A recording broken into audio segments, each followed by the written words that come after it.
Hour podcast, where we discuss the joy and the excitement of U of L women's athletics. And also, welcome to our first broadcast of the new year.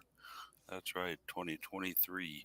We kick it off with a enlivened discussion today about the things that have been going on lately in Cardinal women's athletics. We have a sturdy crew of four in here today. Joining me, Polly, are of course Jeff, and we have Jared and Daryl on board. Case here for unexplained reasons, not here for unexplained reasons, so we'll have to get a note from his teacher, I guess, to let him back on the broadcast. But in any event, we've got a lot of fun things to talk about today with you guys, as we like to do, like we did most of last year. We kind of try to catch up with our participants in today's show and see what's going on. So, Daryl, I'm going one with the last in, first out, since you were the last one to join the broadcast. You're the first one up. How's your week been? Jeez, Paul, give me no time to wake up here. None Kind of whatsoever. scrambling. Speaking, are you having scrambled eggs or no? No, I'm trying to figure out what I'm having, but we'll let Thomas figure that out. Uh, Glad to be here. Got the week off or the weekend off last week for the new year, and just back in the routine. And job's going well for you and such. Good, good. Yep. Got some tickets for the men's game today. My coworker or my boss, really, she's been passing them off to me, so it's kind of like I got season tickets this year. That's usually a pretty nice thing, but this Yeah. year it's kind of tempered with a. Well, I'm going to go over and watch the men lose for a couple hours and then Yeah, a follow lot of head shaking, forehead and hands, just a lot of that going on. So clearly, I am a glutton for punishment. absolutely. And I think any plans Kenny Payne had as running for state senator are now officially over. I might Jared still in vote for house. Yeah, you might still vote for him, but of course, what party would he be at? Probably him. he would be at the party over at Threcold Hall, right, with the rest of the team. Uh, Jared in house with us. Jared had some fun the other night to photographing the Cards game against Georgia Tech, and also had his, Katie in the arena. And how did things turn out there? Did she have a good time? Did she watch your every movement? Did you take her around and introduce her to everybody, Jared? What happened? Yeah, her and a buddy of mine ended up going. I was able to get some free tickets from uh, somebody, which was nice of them to do. So yeah, they didn't get there as early as I did, so they drove separate, and they left sometime in the fourth quarter just because it was a later game than normal, and it's past a lot of people's bedtime. But yeah, they seemed to have a good time and enjoy it, and thought it was a good crowd, and they were part of a Louisville victory. And it was indeed a later game for sure. Even Jeff Walsh prefaced in his post game remarks, and I thought we looked great, and I'm ready to go home and get some sleep now. And at that point in time, I wondered, should we really ask him any questions in? Should we just go, great job, coach. See you next game? No. There were some questions that popped out. Jeff got to view the game as well from his perch up there, high above the KFCM Center. And Jeff was informing us on ailments with the players. And I think you were the first one to spot Morgan Jones's injury, but we never could see it out on the court. Daryl and I kept looking, and we couldn't see her limp. So Yeah, of course, she went down and went off to the sidelines. Even went back into the locker room for a little bit with a just.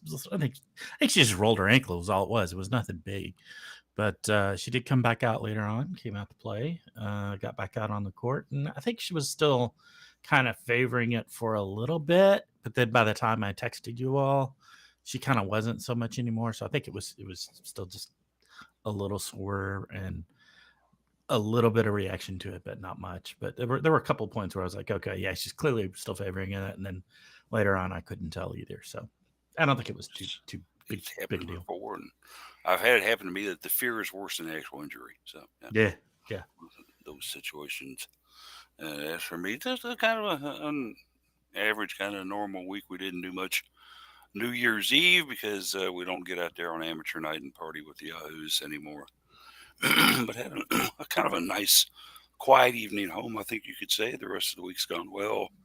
Got to go to the Walls presser the other day, and um, he can talk for 20 minutes based on one question.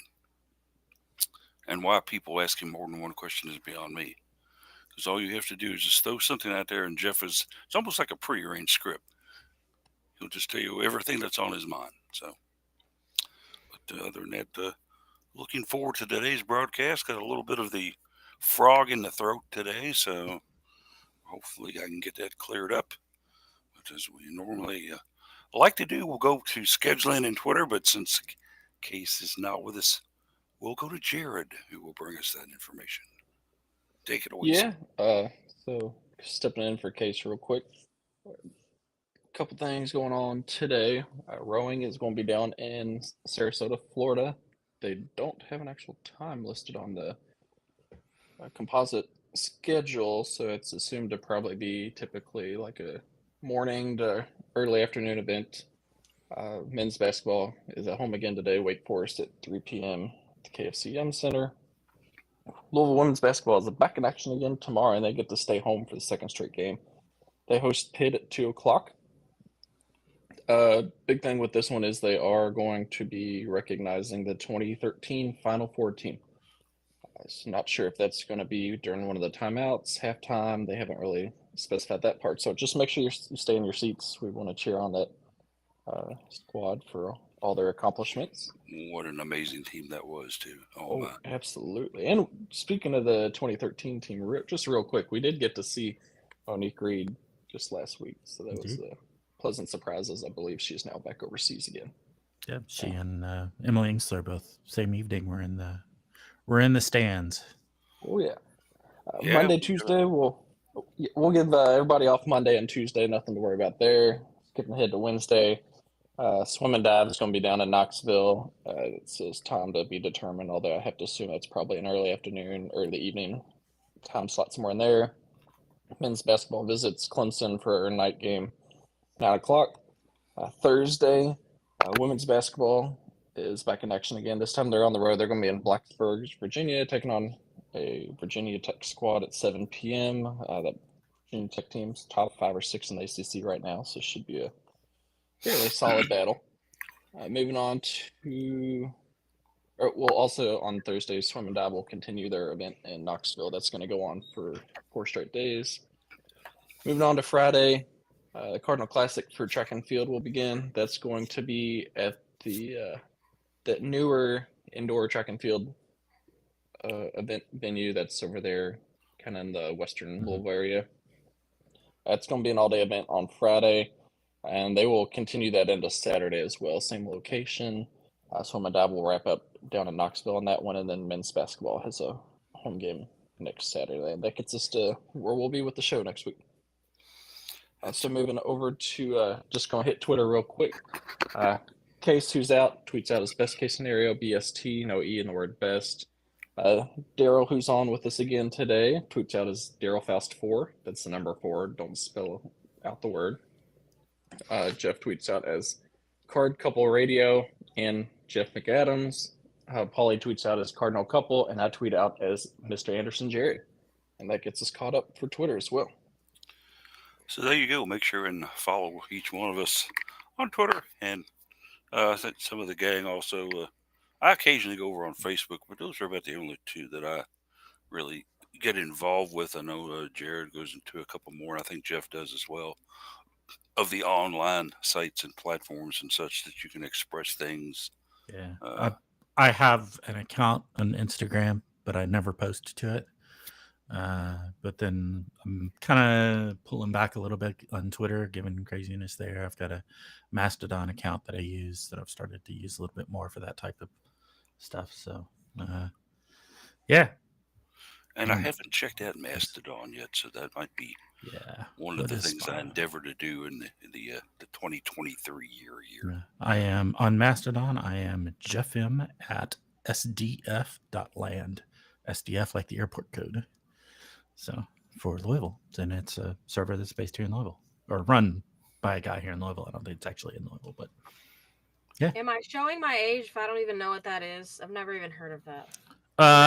No, it's kind of an up and coming. It's an open source, open standard, federated. You can be on different instances and still talk to each other, stuff like that.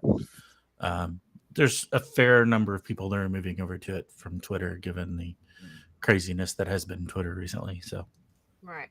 yeah, And Hmm. so, if we were to spend an afternoon over there visiting, then what type of topics would we run into? Is it just a wide spectrum of thing, or is it yeah. I directly mean, focused on one area? it's like Twitter. It's depends on what you make of it. It depends upon who you follow and how you curate your feed. Um, for in my experience, there's just a massive numbers of people that work in the information security field. That whole industry seems to have moved in mass to Mastodon. So a number of people there, a lot of computer networking folks. So also in that area have moved over. So that's kind of why I've made a big jump over there. So far, I haven't really seen too much sports stuff over there, but starting to be a little bit. Well, I think it's a perfect opportunity, Daryl, for you to get Lulu set up with an account finally. I And have let's been get her set thinking. up at Mastodon. Yes. I, I have been thinking about retiring early, and that would involve getting her profile set up. So maybe that's it. That's my foot in the door.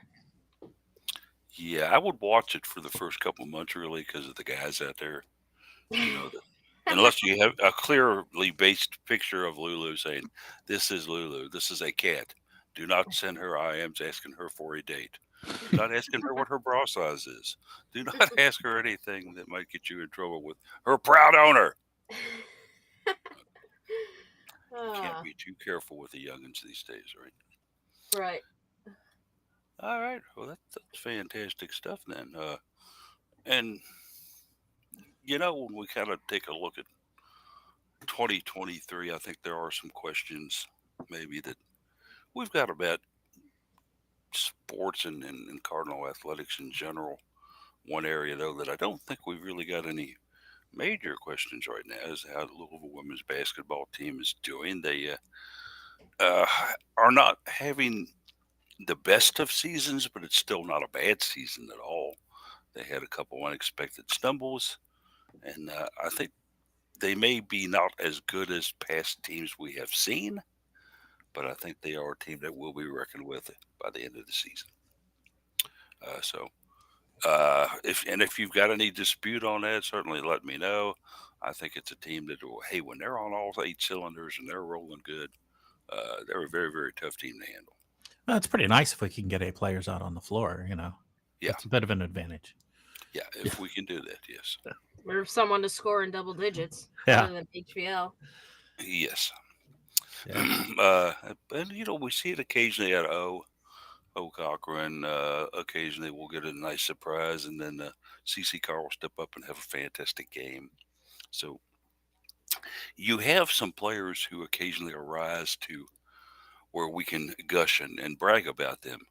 What I think we're looking for, what Jeff Walls is looking for, what the fan base is looking for, is consistency out of Mhm. those players to do that on a nightly basis and or a game per game basis. Whether it'll happen or not, it's hard to say, but we can certainly hope that it will. One constant, of course, as you all mentioned, has been Haley and what she has done, and she will get a chance to do some more things on Sunday as the Cards bring in Pittsburgh for a rematch at the KFC Yum Center. First game was, of course, up at Pitt, and Louisville took that one fairly easily, I think, against the Panthers.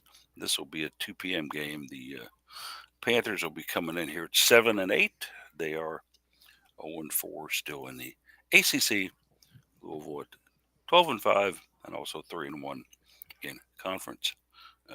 Some of the things that we'll get a chance to kind of see and excite me a little bit about the game coming up Sunday is the 2013 national runner-up team will be honored at the game. And my gosh, I mean, what a team that was. The things that you remember about that squad, the things they did. I think probably if we were to poll our our readers and friends on what they remember the most about that was defeating number one seed Baylor in the Sweet 16, knocking off Brittany Griner and her crew when everybody gave Louisville no chance whatsoever to win that game. In fact, I can even remember thinking to myself, Do I want to make the trip all the way out there to watch that thing? I know, and I didn't, and I'm still kicking myself. Yeah, I decided not to go as well, and unfortunately, but that was a great game, and yeah, I mean, when you take a look at this team, Jared, 2013, I think you were probably still in class down there. Yeah, the 2012-13 season was my freshman year, so that was my first time with the pep band. I wasn't one of them that made the trip down to Baylor for that Sweet 16 Elite Eight regional. But got to kind of follow that one on TV, and it was exciting game, really exciting. Uh, I remember so being in Atlanta for the men's championship, and it was like the men's Final Four game, and then the next day was the women's, and then the next day was the men's championship, and then the next day was the women's. So we went out on that Sunday for the women's game and got to watch at a bar. So lots of people saw us watching our other Cardinal squad. Yeah, and I was in New Orleans on the opposite side of that, and but it was really, I think, particularly entertaining watching the people going back and forth I between the know. two cities, The because there bands. were a number of people did. Yeah, a lot of the band was going back and forth. Mhm. And man, they were worn out, but they were troopers. It was great. What a way to be worn out, though. Yeah, That was absolutely. a lifetime experience. Yeah. What and It how was. many programs across the country can say something like that? Yeah. When I was in New Orleans, that was the first time I actually met Josh Hurd. He was down there. He was Oh director of wow, championships and was down there. So, that's a job. yeah. I'm googling the job duties for that. Yeah. I don't know who Yeah. has it now. What are the descriptions, and can we get a shot at it? And what's Yeah, the salary? yeah. And what do we pay? I'm on it. But the Cards certainly have some memorable players that played on those on that 213 team, and I think one of the maybe the three that I'll remember the most, obviously, were Shoney, and for the stuff that she did. I think Sarah Hammond will always stick out in my memory as being one of the strong members on that team. And of course, you got to remember Courtney Walton as well, who was on that team. Others, of course, were on there, and those are the three that come to mind immediately to me. But I don't know how many are showing up for the ceremony Sunday. But it'll be great to see them all. Do you think Shimo will? Either of them? Based on things that have happened over the last 6 months with her and stuff, Yeah. I'm not so sure she'll be traveling down here for it. I mean, Yeah. Jude might, but yeah, Hopefully, I don't Jude. think Shoney's going to be available, but Jude might make an appearance. And yeah. obviously, Courtney Walton will be there. Yeah, Courtney so Walton will be that's here. Courtney plus will one. probably show up, won't So have she? to Yeah. take off We'll have the to radio stop headset her to come radio on. duties for a second. Yeah. But, Shelby Harper is likely to be there. Antonita Slaughter will be there, Alicia almost Taylor, that certainly. was a name stood out to Yeah, me. because she's been playing in Australia still, right? Am I remembering that I correctly? think AT's back over there, if I remember Yeah. correctly. Yeah. I believe So yeah, it's still Tia active. Tia Gibbs is still around in Louisville, so Certainly. she'll Yeah. likely be there. Yeah. Looks like So, Puerto Rico. Yeah. Okay. is AJ down in Puerto Rico now? Okay. She was last year. That might make it a little easier for her to come here if that's where she is. It'll certainly be, and we'll watch kind of in anticipation to see which ones we see there, and you can rest assured that Jared will be running around, catching the ones that are there, getting photos of them and stuff, and then letting us know on Twitter as well, uh, and in our own private chat who he just saw or who he just got a picture of. So will certainly be fun. Yeah, I mean that was an incredible team, but as the Cards come into this one, certainly they'll be buoyed by the win over Georgia Tech on Thursday at the KFCM Center. A couple of things about this one that I found very fascinating, and then Daryl had to write up on it. We'll go to her a little bit further on these, but the Cards only had 8 turnovers in the entire game, and that's something that you love to see out of this Louisville team, keeping the turnovers low, not making the unforced mistakes and things like that. That was certainly impressive to me. And then, of course, Haley continuing to keep up her scoring prowess. 24 points for the Cards, shot 50% from the floor. Certainly, if there is a go-to on this team, it's Haley. And And third of all, Louisville, who kind of lacked in rebounding for 3 quarters of this game, came on strong in the fourth quarter and actually won the rebounding battle. So I was encouraged to see them come back and do that. But Daryl was there with me. Daryl had the write up on it. So, what say you about this win over the Rambling Wreck from Georgia Tech?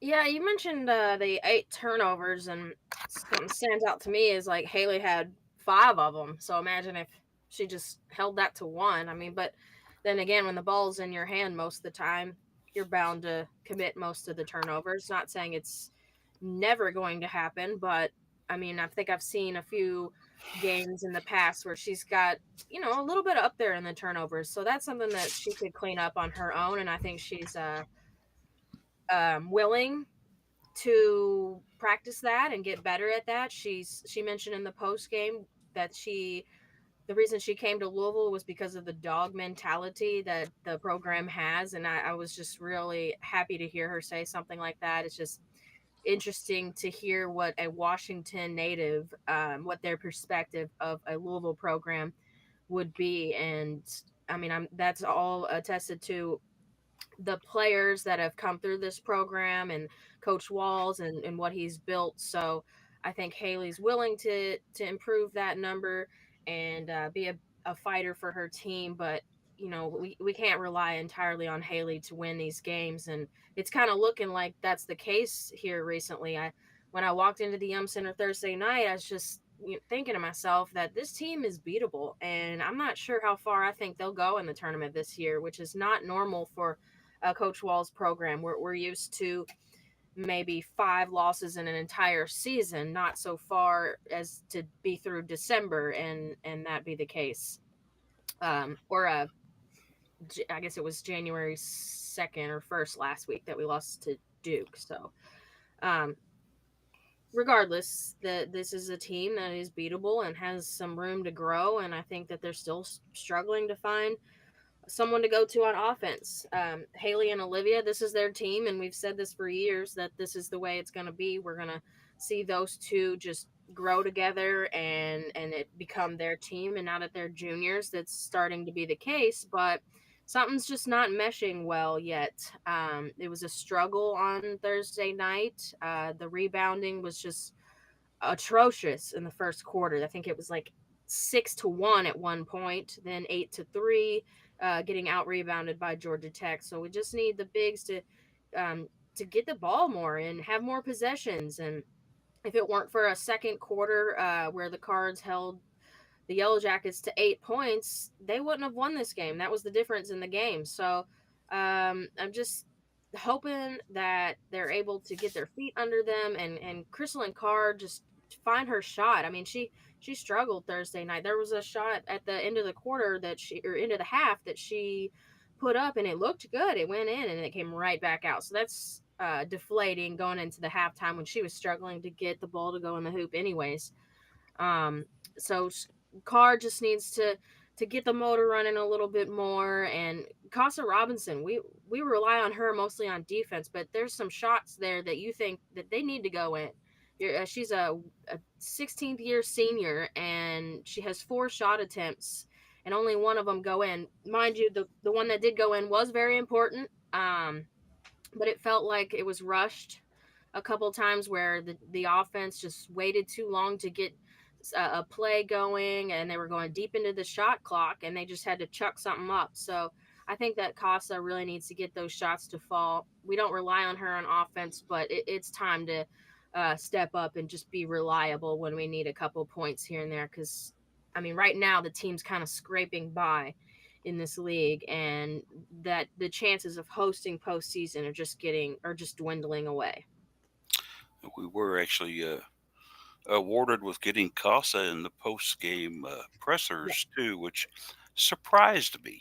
I yeah, did me not too. think that she would be one of the two. I mean, it was to me fairly obvious that Haley would be there because of her outing, but I thought that possibly it could have been a Morgan Jones maybe or an Olivia Cochran. But and in the old days, other sports information directors would ask the media in attendance, "Who do you want post game?" Well, since Daryl and I were basically the only a media there, and I'm not joshing around when I say that. We were basically it.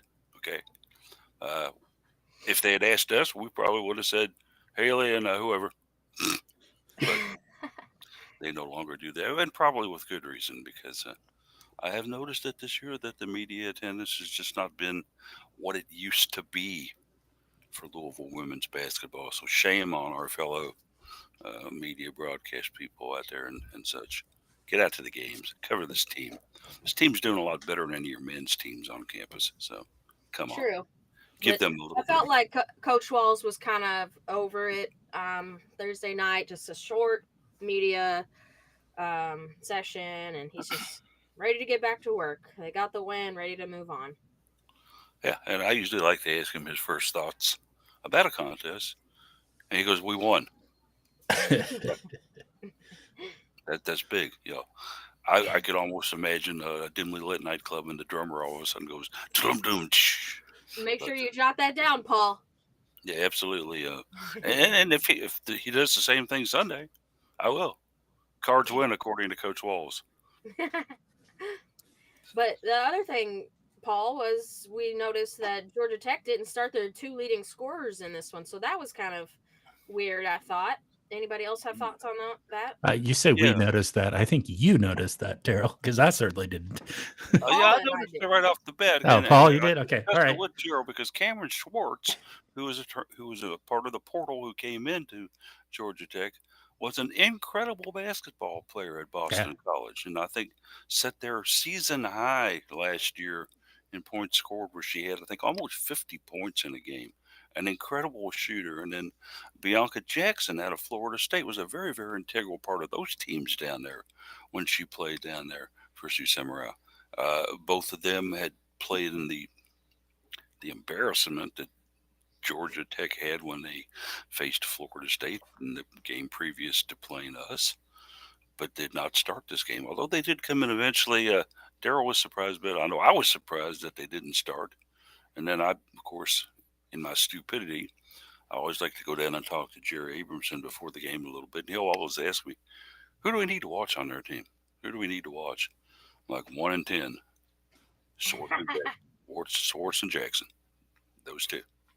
And of course, it was Kara Dunn who had 17 points for Georgia Tech and made me look like I was a total idiot. But anyway, Jared was down there.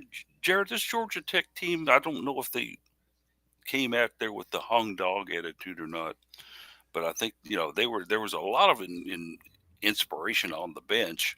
I think Nell, if she's done anything, is at least tried to keep them excited on the bench while they're losing. Yeah, well, as you mentioned, Schwartz is one of their go-to players, but she was also wearing a pretty sizable knee brace while sitting on the bench early in the game. And when she came out, she had that left knee wrapped up a little bit, and she seemed a step slow at times. No big deal, but yeah, I think Georgia Tech is going to pull off some upsets this year that maybe we don't expect, and I think it's more just their style of play. We saw it a lot on Thursday. Georgia Tech likes to slow the game down. They like to eat clock, run deep into the shot clock, and they did that several times. And early in the game, U of L was like, "Okay, that's fine. We'll let our defense hold you these final few seconds." And there were several shot clock violations here and there, and forced Georgia taking bad shots. Uh, but I think Louisville has a little bit more talent and disciplines than some of the other teams that Georgia Tech may come up against, and Georgia Tech's going to find ways to score and then slow their opposing teams down on offense. I think Georgia Tech's going to be a little bit of a surprise, and I think for U of L, this Thursday game was more of a hey, we need to learn how to go up against a different style of play that we haven't really seen much this year. It's going to be a slower game than what we're used to. We're not going to score 75, 80 points in this game, but that's okay because in this game, you score 60, you're going to win. Yeah, you point out our defense pushed them deep in the shot clock and forced some bad shots and stuff like that, which is all true. We also pushed them deep into the shot clock and forced some bad shots that a lot of them fell, or like at least early on. It was a little frustrating to see, but you can't. It's one of those you watch it and you go, well, you can't do much more than that. So okay, go on. Georgia Tech actually cut this thing to 4 points late in the fourth quarter and had been kind of like a little mouse in the corner nibbling away at the cheese, taking it from 10 to 8, da, da, da, da. They got it down to 4. And that's when I really just kind of sat there and said, this would be a unbelievable, historic facepalm walk-off muttering loss for us if we happen to lose this thing at this point after doing all we've done. But fortunately, and maybe that's why she got to go to the post game. Casa Robinson was able to get 4 free throws and actually put the Cards back up by 8 with 23 seconds to go, and that sealed it for Louisville. But I didn't think it was one of our better outings this year. Am I wrong on that? Or Jeff Walsh told me it was a win, but okay, And he's not wrong, and it he is a was win, right. and it's a win.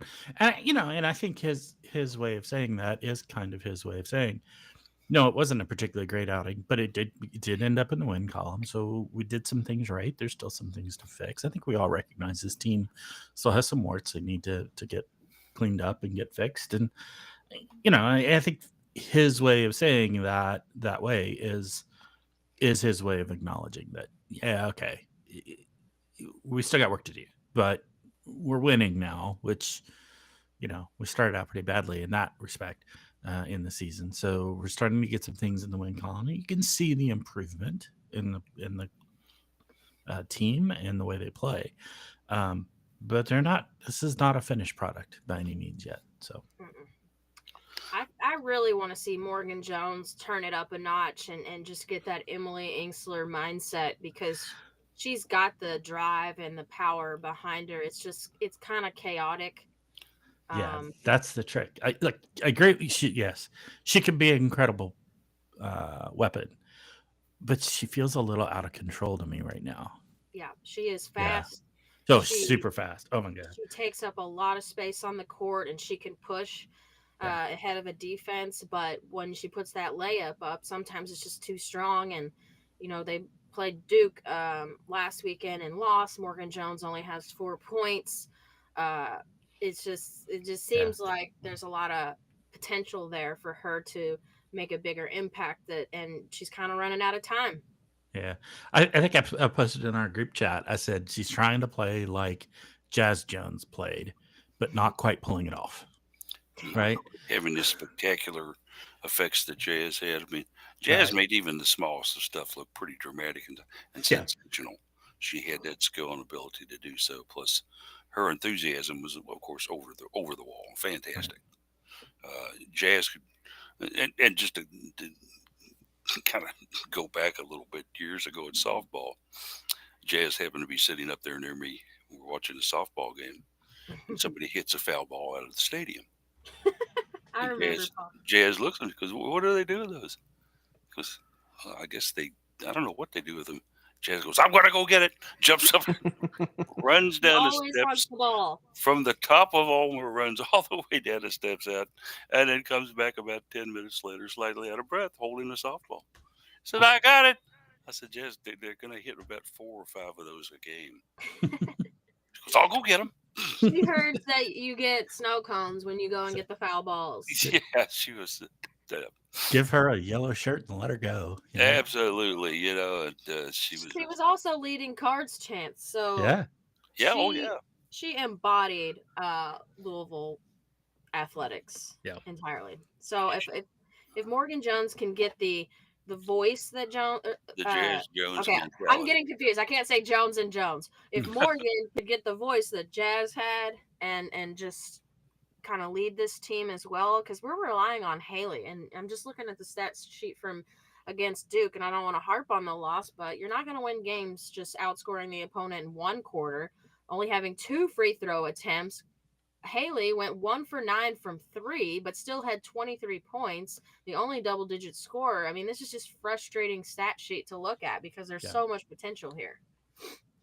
Certainly so. We're Jazz, I think, set an indelible image in all of our minds. And Morgan, if she could get half of that, that would be fantastic. We'd be so happy about that. I'd like to see those two like on a podcast episode. Like Oh gosh. let Jazz like rub off on Morgan for a little bit, and Morgan I could just picture her just cracking up the whole time. Certainly something to keep in mind, you radio stations out there with poor ratings in the first quarter.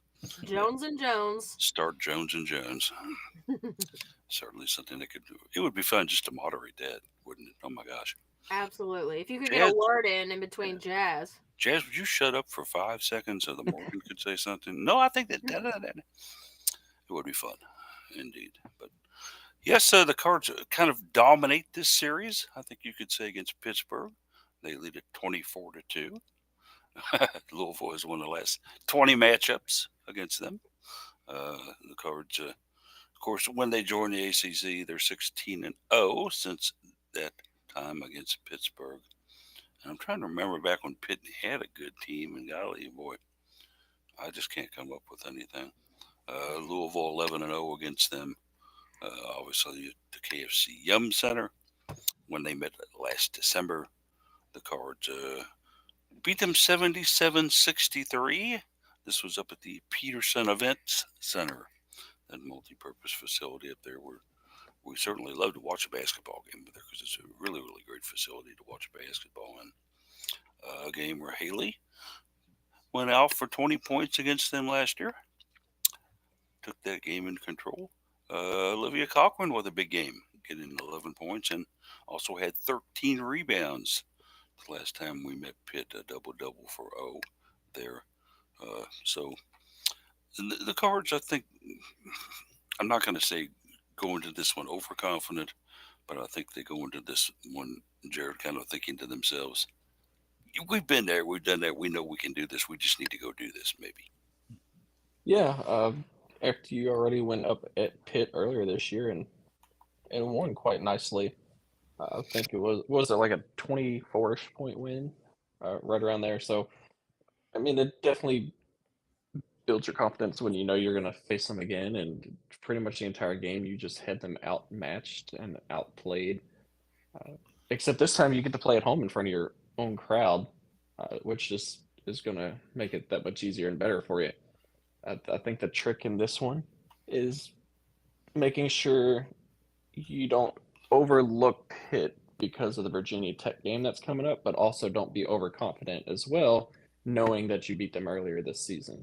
Because as soon as you look past somebody is when they're going to sneak up and get you. So you just got to keep taking things one game at a time, focus on it, stick with the game plan, watch the film, and you'll be all right. If anything, Pitt does have one thing they can sort of hang their hat on, I guess. They do have the highest 3-point make percentage in the ACC right now. So, no, they can certainly hit the three when given the chance to shoot the three. They shoot about 1/3 of their shots from behind the arc as well.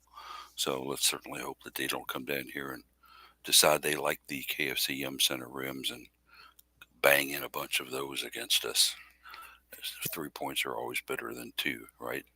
ACC Network game, and I don't think we've got the A team of Deb Antonelli and whoever comes in with her. I saw this earlier, and I can't remember who it is. I think it's Kelly and somebody else, Kelly Gramlich and somebody else with the game call. That's not bad. She's Yeah. good. The Sunday games traditionally on the ACC network, they do those where they have a 2 o'clock and then usually a later or early evening game as well. So we'll see on that. Of course, you can always go to 93.9 WLCL. Nick Curran, play-by-play, Courtney Walton, analyst for that. And that's always a very good way to follow the Cards if you can't get out there. So give those two a listen. Certainly anytime you cannot attend out there. So we'll see what happens with it. I think the Cards right now are at a point where they can ill afford to give up any ground to the teams that are ahead of them in the league. But we've seen so many topsy-turvy things happen in the league this year, guys and girls. I don't know if we're 1/2 of the way through the season, okay?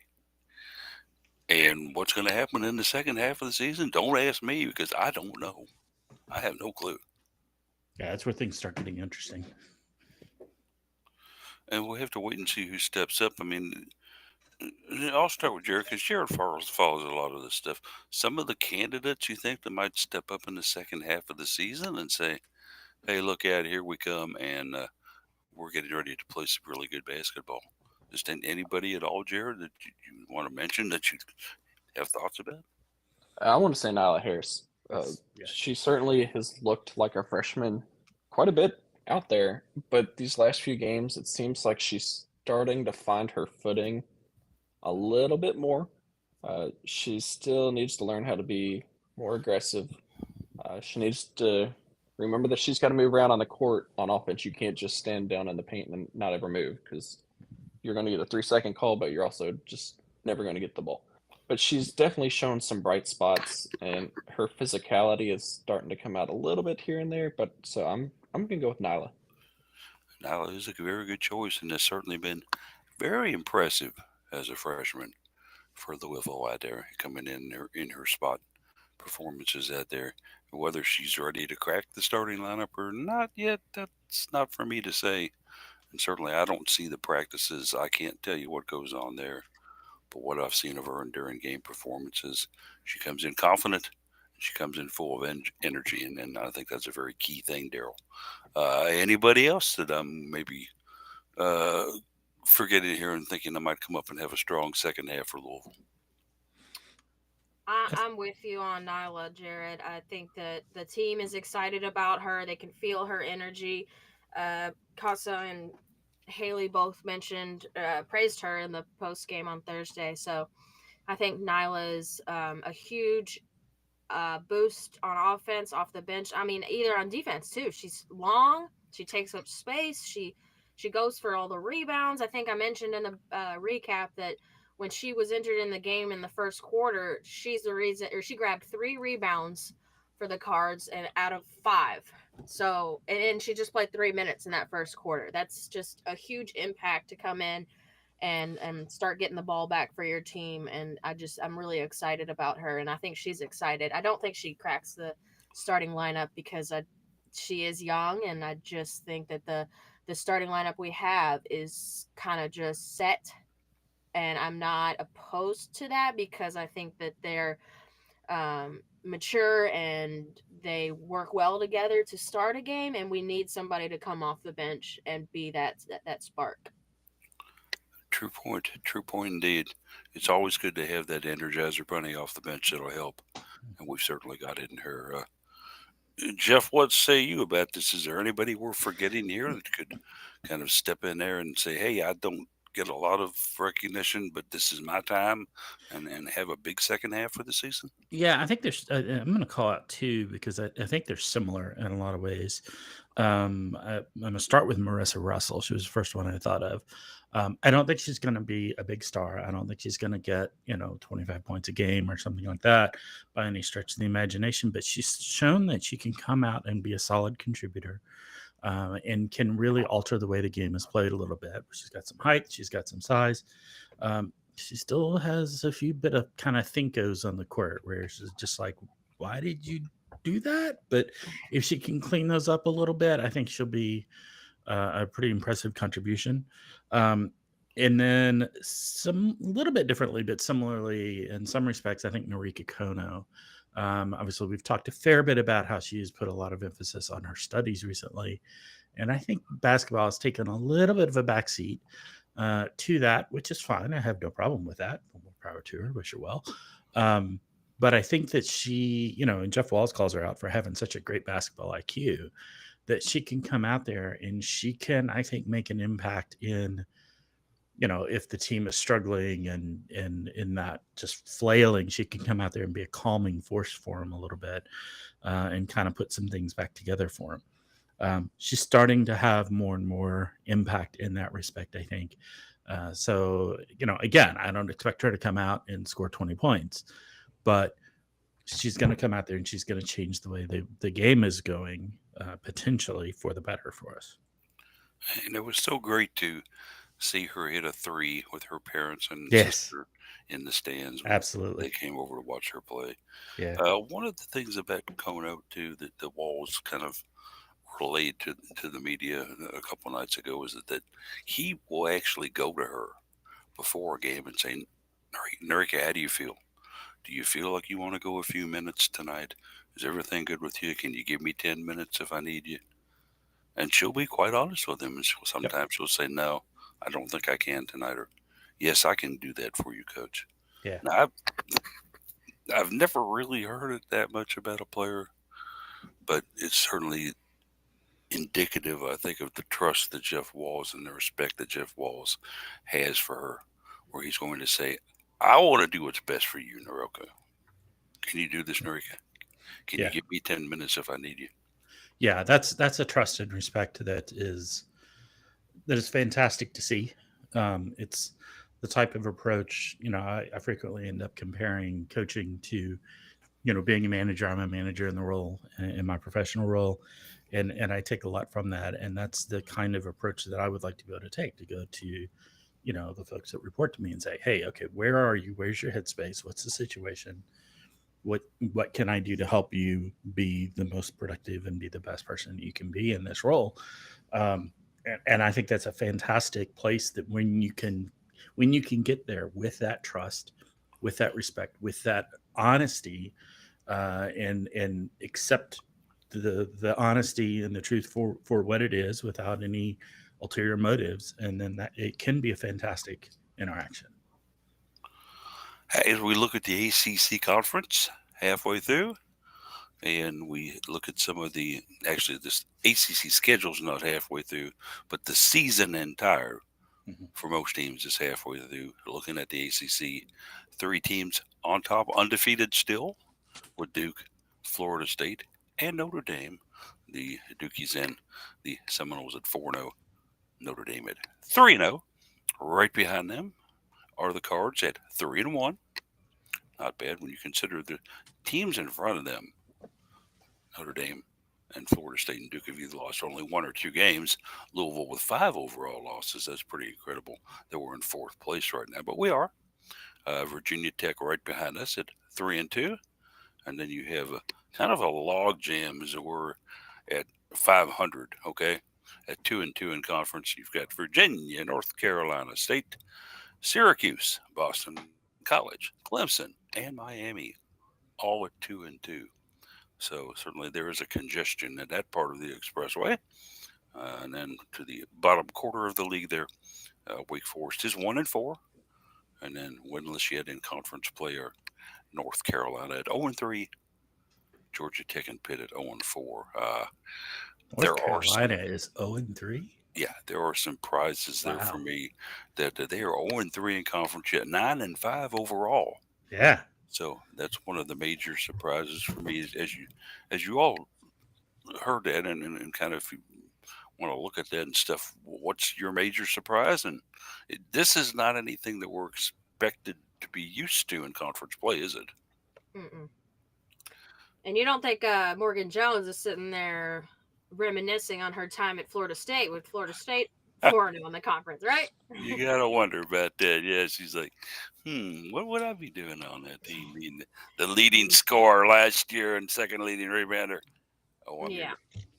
And struggling here. So it's just kind of a weird situation. And the Cards will face Florida State in a week or so. I think it's on the 15th. I don't know what the day of the week it is. But yeah, so that'll be an interesting one to watch. But I am kind of shocked to see Duke up there. Notre Dame, I'm not, because I believe Olivia Miles, I think that's her name, is one of the better players in the conference. So, but I mean, I think it's just an opportunity. I think Coach Walls looks at these 3 teams above them and says that we got to get these, and let's get back to our winning ways. We certainly can't afford to lose any more ground to them, and certainly try to have to keep our heads above the rest of the teams here that are battling to kind of move up into the standing race and be competitive in it. It's just bizarre to compare the overall national rankings to what ACC standings are right now. Of course, it's a little early still in the ACC as a conference play, and that they haven't really sorted out much, because it just haven't been that many games played. But okay, Notre Dame's number 4 team in the country. they're undefeated in ACC. Okay, that makes sense. But then you got Virginia Tech is number 9 in the country. I'm looking at AP here for what it's worth, and they're at 3-2. NC State is number 10 in the country, and they're at 2-2 in the conference. I mean, Duke's at 19th. They're undefeated, right, in conference. I mean, it's just the conference standings don't match with, North Carolina is number 22, and they're haven't won a game in conference yet. I mean, it's just like completely backwards, other than Notre Dame. It is bizarre world, bizarre. isn't it? And you mentioned the NC State and Jared. Let's kind of take a look at this. We saw NC State last year and how strong and good they were. And I thought, and I'm sure you probably thought, they're going to be something to contend with again this year, and they may still be. But they kind of lost a little bit of their luster for me when UConn knocked them off pre-Thanksgiving by almost 25 points at UConn. That kind of showed me there might be a chink in Westmore's armor here. And then Duke comes up a couple of days before New Year's and then beats them in Raleigh, not in Durham, but in Raleigh by 14 points. Maybe the biggest surprise of all to me was them facing a Boston College team in Raleigh and losing by 8 points to Boston College. So this Westmore North Carolina State team has been maybe, I think, one that's been a bit disappointing to the folks in Raleigh, perhaps. Yeah, but you also have to look at the amount of talent that graduated and has left since last season. So Westmore is kind of working with a bunch of players who didn't start or didn't see a lot of playing time last year. Alyssa Cunane is probably one of the big names from last year, and she graduated. You've got Reina Perez, whose name will live in infamy with UofL fans from the ACC championship a few years ago.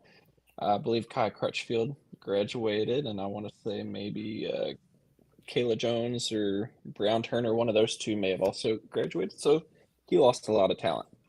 So you're going to see some losses as you kind of rebuild a little bit, but the fact that they're still a ranked team and they're sitting at 12-3 on the year, I mean, that's still a good record to have. And if you finish the season, let's say 24-6, you're going to be in the NCAA tournament.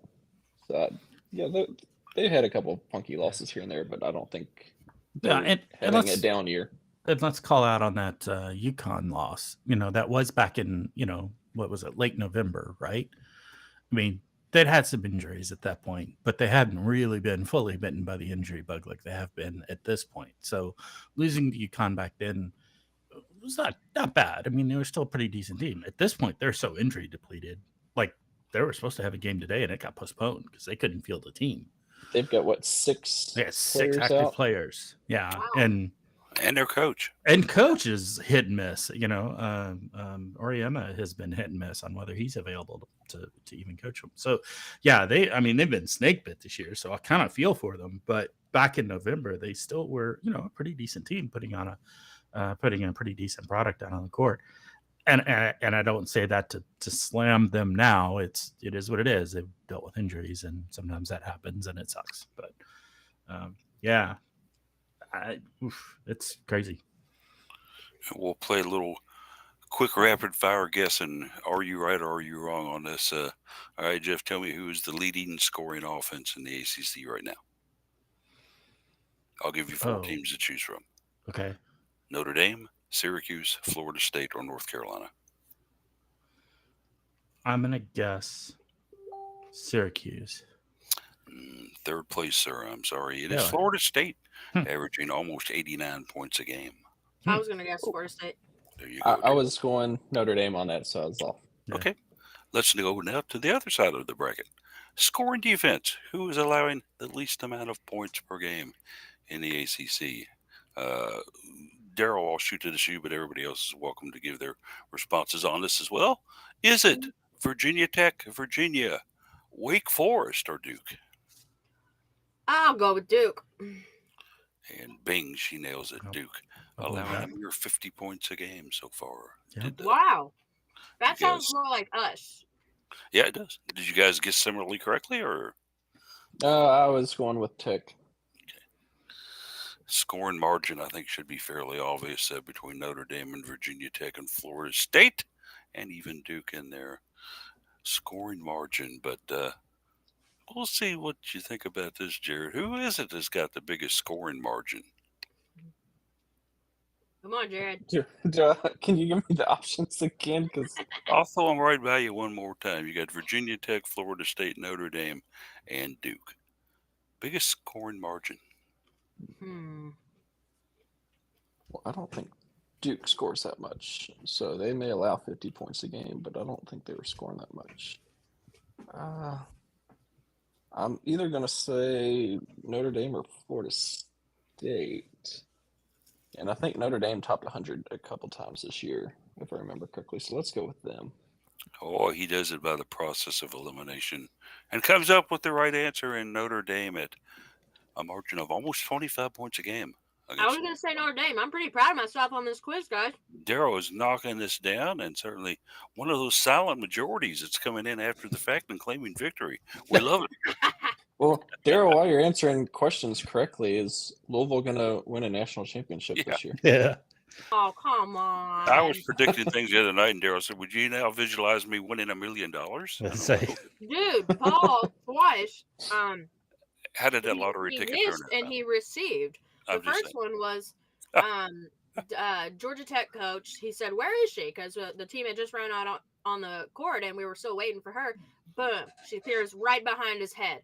And the second one was, I think we were in the second quarter, and he's wondering when are we going to get a Josie Williams site? Boom! Coach Walls calls her number. So I said, "Can you predict me winning the lottery, please?" Yeah. Didn't happen. You got to play to win, guys. It was kind of amazing. I love Nell Fortner to death, though, because I had a nice talk with her down at the ACC tournament years ago when she wasn't even coaching, but was there kind of there as an analyst and was introduced to her, and I talked to her and got some very great insight out of her.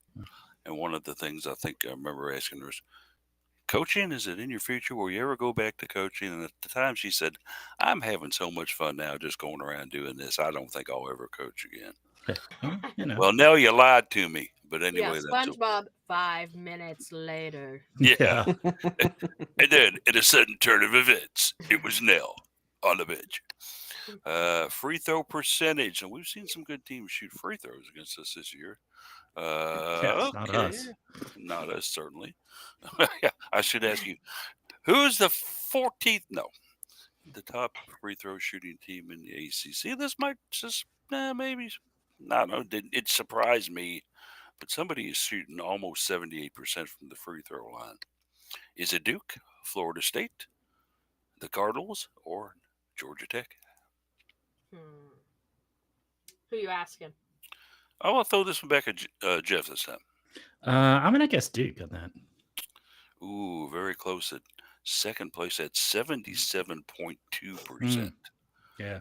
But it is Georgia Tech at 70%. I was going to say Georgia Tech. I'm so proud of myself. I was with Jeff on the Dukies there. Yeah, certainly we saw them shoot the ball very well against us from the free throw line, but it is Georgia Tech. The first unofficial quiz I've ever won. Yeah, if this was the summer month, Darryl would be just like dancing all over the rest of the field here. Insane. Well, I knew it wasn't us because we've not been shooting the free throws. Well, especially the game the other day where Nyland missed about 4 of them. Our free not a throw good game for him. percentage has not been anything for us to grin about. No, not at all. It's been very, very sad. But all right, we've done a great bit of coverage on basketball here. Let's get into just a little bit of volleyball news, shall we?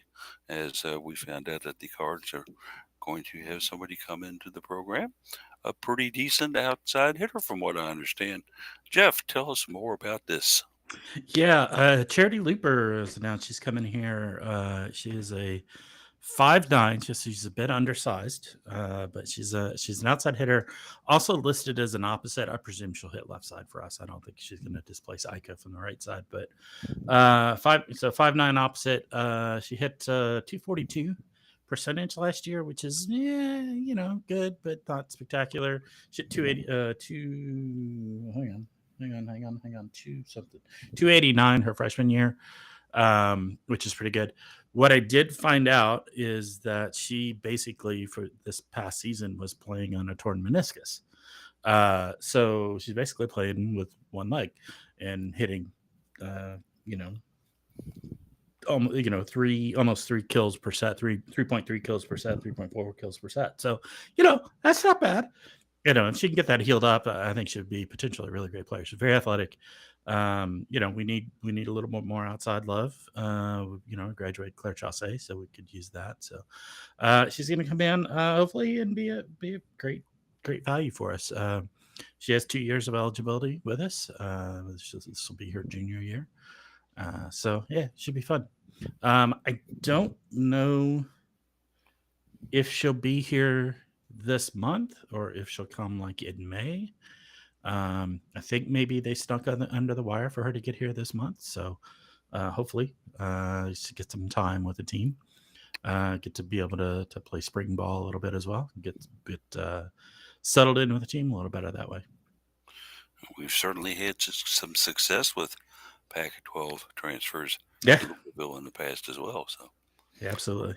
hopefully this is another one that will come in and do some great things for the Cards. And then I found this out for the first time. Jeff actually knew this a couple of days before I did, but Sydney Shetland has now found a place to go to play, and it'll be in her home state, going to play volleyball for South Dakota State.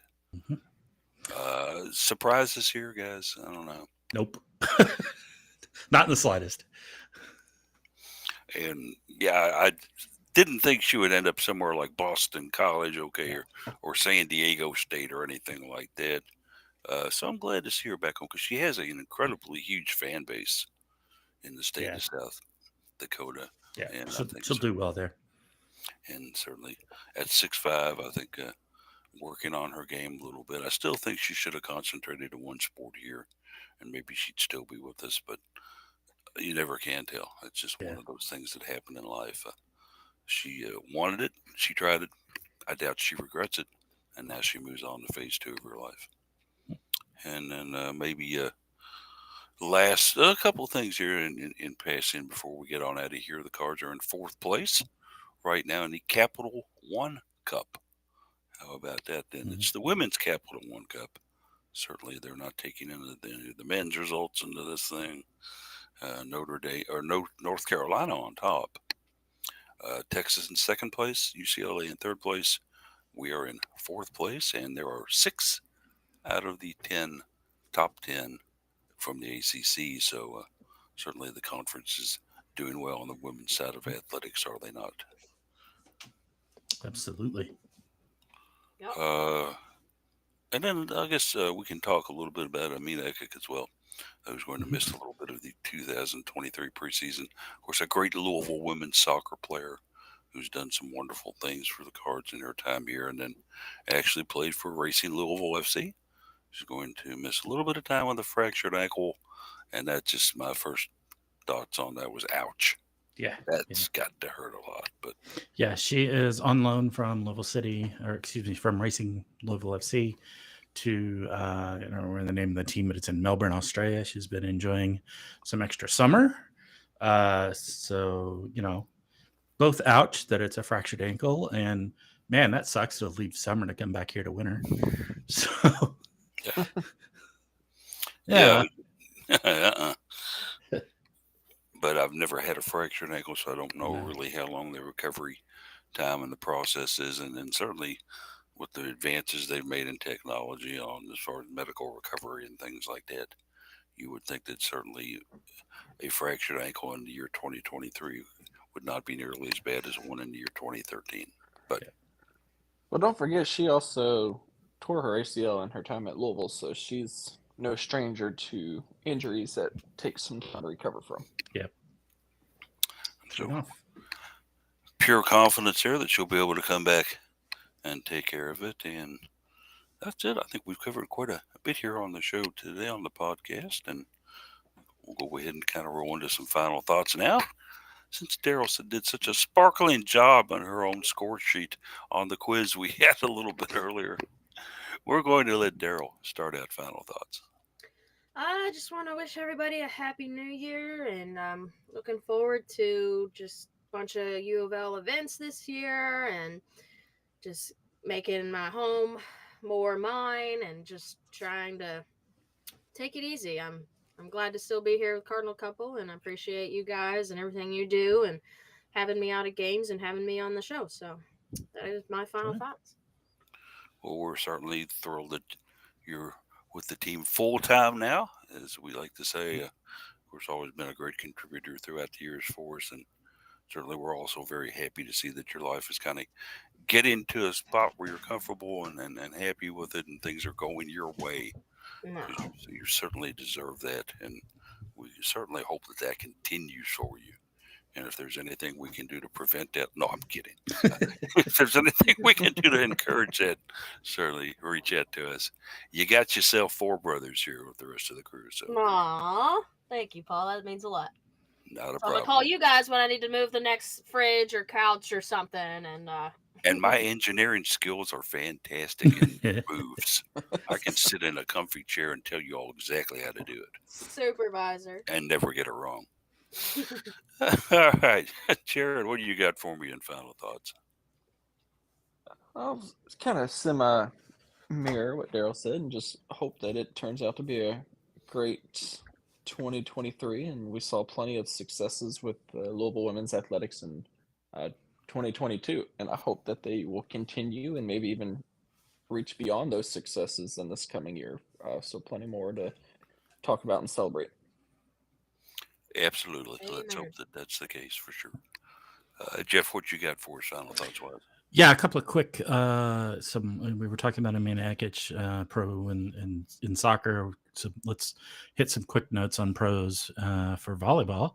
Claire Chaussee has, of course, graduated, and the night after losing in the national championship match, went and signed a contract to play in Italy.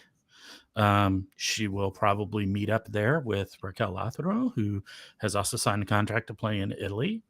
Both of them probably would have met up with Tori Dilfer, now Tori Stringer, who was playing in Italy, but I think got injured and so is back in the U.S. at this point. At this point, unfortunately, but Tess Clark, who was a wonderful middle hitter for us for a while, is back in Spain, and Alcobendas playing there. So she's there. And then finally, Erin Fairs, who I got to see in Omaha. She was there cheering for the Cards. Is still very involved with Athletes Unlimited in their volleyball pro league that they play. Specifically wanted to mention that one because they have in the spring, they're going to do a college tour where they go around and play a bunch of colleges, universities, and particularly universities that they have alumni playing for them, including Louisville. They will be playing Louisville in the spring season. So we know a little bit about Louisville spring season already. And I'm pretty sure that one's going to be at the KFC Center. It'll be in April sort of time frame. So just to put that out there, start thinking about getting tickets for it. Should be a lot of fun. Some really, really great volleyball players playing for Athletes Unlimited, some very high quality volleyball. And then, of course, a chance to see the Louisville Cardinals play against them. Should be a lot of fun. And that does certainly sound like a fan friendly and fun event. Yeah. And also one that I think that we would be able to give some great coverage on, and hope that it comes through at a time when we can get a huge turnout downtown if that's where they're going to hold it at down there for this. As far as me, final thoughts go, I'm looking forward to some things in 2023. After personally in my own life, 2022 was a personal disaster.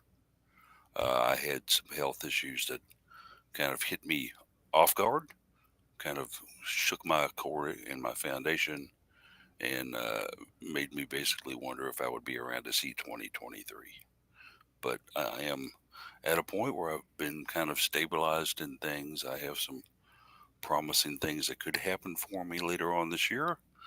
And I'm just thankful that I was able to catch what was going on with me in time and get the necessary things to kind of help me along. I'm not out of the woods by any means yet, but I am at the part where I can actually get around to stuff, and possibly down the road in a few months from now, I might be absent for a great period of time in weeks from this site and from this show due to a transplant. We'll find out though and certainly I hope it does come through for me. I will hate, of course, leaving all this behind, but I can do that by resting very comfortably in the fact that I know that I've got four very, very good people who will jump right in and say, Paulie, go ahead and take a little time. It's okay. We got you here. And And then by the fall this year, Paulie, you're going to be out there running with the track team. You're going to be in such good shape. well, I, only if it's senior or Special Olympics, Jared. But no, just kidding. Uh, but I am optimistic about some of the things that I'm hearing from my doctors about 2023 and what could happen for me. So I keep the faith. And to quote an old Allman Brothers song from many years ago, I ain't wasting time no more because time, you just never know how slow or fast it's going to go. But we want to thank all of you all for listening today. Certainly follow us on the website daily. Great writers, great articles, things that'll make you think a little bit and scratch the old noggin. And we'll see all of you next week here on the Cardinal Couple Radio Hour podcast. Everybody have a great one.